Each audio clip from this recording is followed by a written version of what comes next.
Samuel, నీకు వేద మంత్రాలు అర్థం కాకుంటే వాటిని పెద్ద పెద్ద తిట్ల కింద మార్చేస్తావా?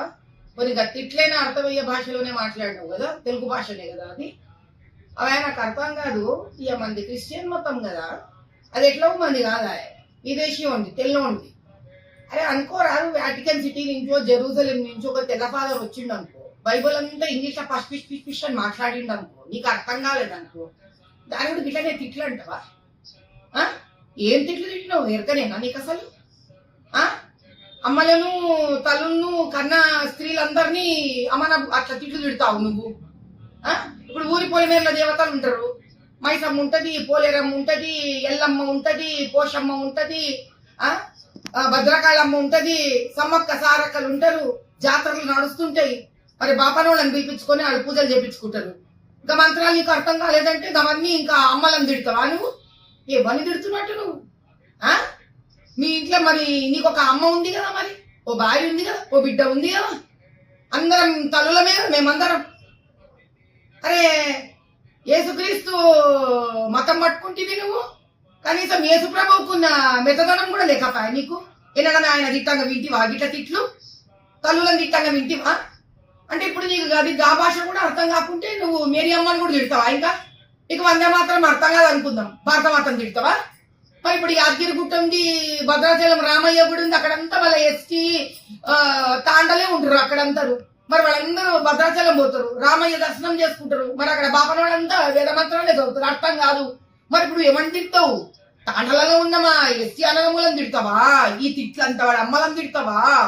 గా బాపన వాళ్ళని తిడతావా? గా మంత్రాలు రాసిన మహర్షులను తిడతావా? ఎవరిని తిట్టదా నువ్వు ఈ తిట్లు? ఎవరిని తిడతావు నువ్వు ఈ తిట్లు? అంటే నీకు తెలంగాణ తల్లి అంటే కూడా భక్తి లేదు లెక్క ప్రకారం. ఇక తిట్టనే ఉంటావు నువ్వు నోటికొచ్చిన తిట్లంతా. మేము అందరము మాలోళ్ళము, మేము మాదివాళ్ళము, రెడ్లోళ్ళము, కమ్మోళ్ళము, బాపనోళ్ళము, పోవట్లము, మేము అందరం కలిసి పూజలు చేసుకుంటాం, దేవుళ్ళ తానకు పోతూ ఉంటాం. అంటే ఇప్పుడు మేమందరము ఇట్లా నీ తిట్లు తీసుకోవాలా? మేము మమ్మల్ని కన్నా తల్లిదండ్రులందరూ నీ తిట్లు తీసుకోవాలా? అయితే నాకు అర్థం కాక కాంగ్రెస్ లో మన స్త్రీలు, పెద్ద మనుషులు, వనితలకు ఎవరికి కష్టం అనిపిస్తలేదా? కాంగ్రెస్ లో ఎవరు పూజలు చేసుకుంటలేరా, పెళ్లిళ్ళు చేసుకుంటలేరా, మంత్రాలు చెప్పించుకుంటలేరా బాపనోళ్లతోటి? నీకు ఎవరితోనయ్యా బాధ? నీకు మా ఎస్టీ అన్నదమ్ములతోని బాధనా, ఎస్టీలతోని మా బాధనా, మా మాలోళ్ళ మాదిగోళ్లతోని మాతోని బాధనా? నీకు ఎవరితోని బాధ? హిందువులతోని బాధనా, లేక అర్థం కాని క్రైస్తవ మతంతో నీ బాధనా? మందుబాటులు పెట్టుకుంటారు, ఏదేదో దందలు అనుకుంటారు, చేసుకోండి. రాజకీయంగా ఏం చేసుకుంటారు, ఎంత తింటారు, ఏమైపోతారో అయిపోండి. ఎందుకంటే మళ్ళీ ప్రజలు వచ్చి నీకు ఓటు వేయాలో వేయొద్దో తెలుసుకుంటారు. అయ్యా ముఖ్యమంత్రి గారు రేవంత్ రెడ్డి గారు ఇట్లాంటి వాళ్ళని పెట్టుకుంటారు మీరు కాంగ్రెస్ లా. తల్లులను తిట్టడం వాళ్ళని పెట్టుకుంటారయ్యా మీరు. నిజంగా గా తిట్లేందయ్యా నిజంగా. కాంగ్రెస్ నిండా గంతమంది స్త్రీలు ఉన్నారు, ఎట్లా ఊకున్నారమ్మా వీడి ఇట్లా తిట్ల తిడుతుంటే? యా దేవి సర్వభూతేషు మాతృరూపేణ సంస్థిత, విద్యారూపేణ సంస్థిత, శక్తి రూపేణ సంస్థిత.